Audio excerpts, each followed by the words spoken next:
Olá, hoje nós vamos conversar um pouco sobre Mateus capítulo 28, versículo 19 e 20, e o assunto desse versículo é maravilhoso, e é a missão da igreja. Jesus chamou seus discípulos e deu a seguinte orientação: portanto, vão e façam discípulos de todas as nações, batizando em nome do Pai, do Filho e do Espírito Santo, ensinando-os a obedecer, em algumas versões fala guardar, tudo o que eu lhes ordenei. Eu quero conversar um pouco sobre discipulado. Nós sabemos que essas foram as últimas palavras do maior homem que já passou por essa terra, do homem mais honrado, com maior autoridade que já pôde existir. As últimas palavras do Filho de Deus. Ele comissionou seus discípulos, a quem ele mesmo gerou no dia a dia, para irem e se importar com as gerações vindouras. E aqui estamos nós, século 21, influenciados, alcançados e abençoados porque eles obedeceram. E a igreja de hoje? Nós temos levado a sério a ordem de Jesus de discipular? Ou nós estamos envolvidos em tantos programas, tantos ministérios, que acabamos dissolvendo essa coisa importante que é fazer discípulos para Ele? Eu gostaria que a gente pensasse um pouco sobre o método que Jesus usou para gerar discípulos, se é o método que a igreja tem usado hoje, que eu e você temos usado. Porque essa visão de gerar discípulos como centro da atividade da igreja, ela muda a nossa maneira de ver a igreja, ela muda a nossa maneira de ver e muda para melhor. Primeira coisa é que Jesus foi bem claro, mandou sair para pregar o evangelho, e pregando, culmina essa pregação com o batismo, que eu chamo a atenção. Todo aquele que tem um alvo de ser discípulo, ele precisa batizar, não porque é um sacramento ou algo imposto, ou dentro de um padrão de religião, mas porque o batismo é uma confissão pública de morte. E para eu ser discípulo de Jesus, eu não posso ser discípulo do mundo e do padrão do mundo, eu preciso fazer a minha decisão.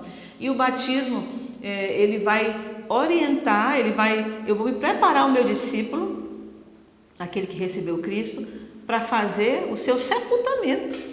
Ele vai diante de muitas testemunhas do mundo, no mundo espiritual e no mundo secular, e dizer que ele decidiu estabelecer na sua vida um padrão de vida segundo o padrão que a palavra de Deus consiste. Isso é morte para a carne, é crucificação, literalmente, da sua carne, colocar ela num lugar onde ela não domine e seguir os ensinamentos. Aí sim, essa vida de relacionamentos da igreja, intencionalmente, vai gerar no novo convertido um discípulo para Cristo. E a igreja precisa ter essa visão definida de como fazer isso. E eu comentei que não se gera discípulos sem viver em comunidade.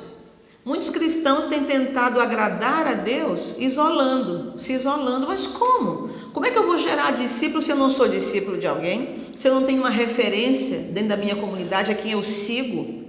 E eu chamei a atenção porque nós temos uma tendência carnal de olhar os defeitos das pessoas, mas eu preciso ver no meu irmão, olhar com um olhar espiritual e ver o quanto ele já tem vencido a sua vida e tirar para mim um exemplo, uma referência.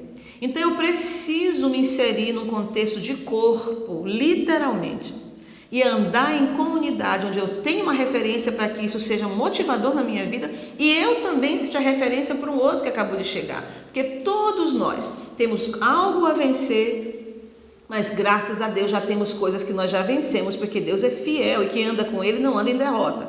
Ele é um Deus que nos faz vencedor, glórias a Ele para sempre. Então eu chamei a igreja para uma consideração sobre está sendo o centro da sua vida espiritual gerar discípulos? Você tem se preocupado com as gerações que vão vir? Você tem tomado isso como posição centro da sua vida? Jesus nos chamou para fazer discípulos. A igreja, ela é colocada na terra para gerar discípulos. É essa a ordem. E o Senhor disse como é o comportamento que esse discípulo deve ter. Qual é a postura? Jesus disse, ensina, batiza e ajuda eles, conduz eles no ensinamento que eles possam me obedecer. Todas as coisas que eu tenho ensinado para vocês, vocês vão ensiná-los a obedecer. Que coisa fantástica!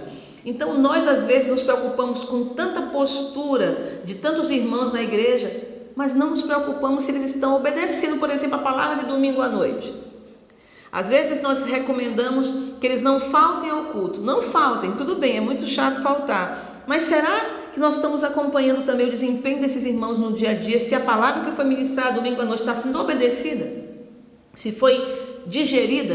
Se está sendo um alvo eu alcançar o ensinamento do pastor? Eu estou preocupada como líder em trazer uma enorme carga de conhecimento bíblico, teológico, sem que eu sequer veja se meu discípulo está obedecendo no mínimo. Jesus mandou acompanhar nesse sistema de aprendizagem a obedecer.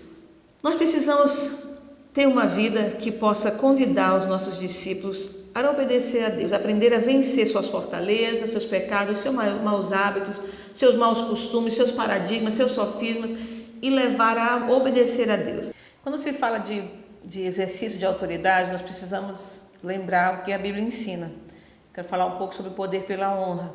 Mateus capítulo 20, do 25 ao 28, Jesus explicou para os discípulos dele qual é o padrão que os discípulos dele devem usar, é o padrão dele. Ele explicou o seguinte: Jesus os chamou e disse, vocês sabem que os governantes das nações as dominam e as pessoas importantes exercem poder sobre elas. Não será assim entre vós. Pelo contrário, quem quiser tornar-se importante entre vocês deverá ser servo, e quem quiser ser o primeiro deverá ser escravo. Jesus estava ensinando o tipo de poder, e ele deu o seu próprio exemplo. Ele disse, como o Filho do Homem não veio para ser servido, mas para servir, dar a sua vida em resgate de muitos.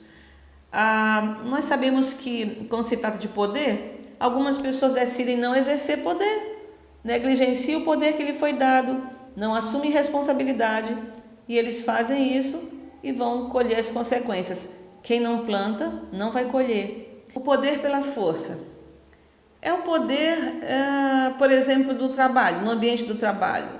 Você ou me obedece, eu vou te despedir, ou você me obedece, ou eu não te dou promoção, ou você me obedece, ou você vai pagar multa, vai pagar taxa por isso. É a força exercitada, funciona lá no mundo, porque as pessoas não querem perder, então se submetem.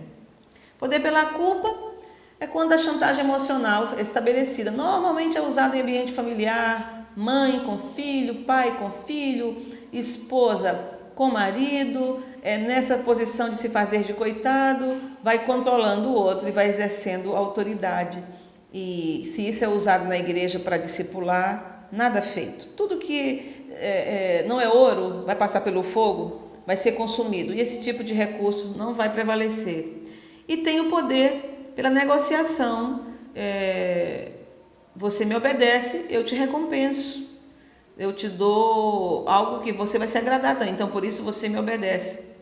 E tem o poder pela honra, que é um poder bíblico. A Bíblia diz que no livro de 1 Reis, eu dei o exemplo do rei Roboão, que foi tomar conselho com os jovens em vez de se aconselhar com os maduros.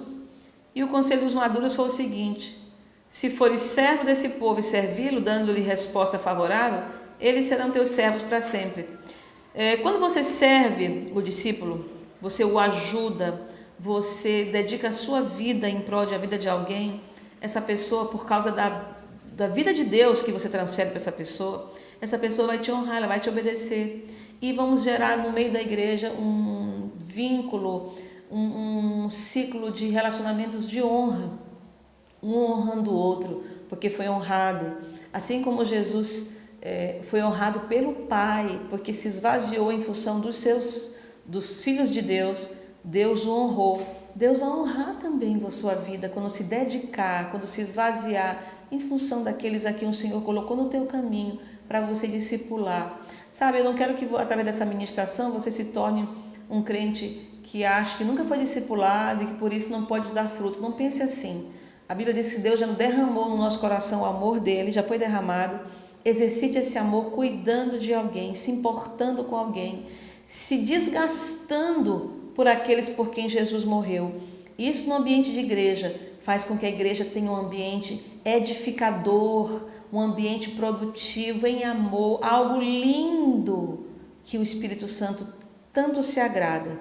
Será uma igreja graciosa, uma igreja onde a gente perdoa, uma igreja que cresce em qualidade, com certeza vai crescer em quantidade, porque Deus vai honrar e vai dar um crescimento natural na sua vida. Eu quero lhe convidar a ser um discipulador na sua igreja. Não se contente em ser consumidor de sermões, em visitar a igreja de domingo a domingo, talvez cantar uma música de vez em quando, talvez servir no departamento infantil. Assuma a posição de liderar alguém servindo, segundo o padrão da Bíblia. Você vai ver que o reino de Deus virá na tua vida com saúde, com paz, com prosperidade, porque Jesus garantiu isso. Com Ele, nós somos mais que vencedores. Um abraço, que Deus te abençoe e até a próxima.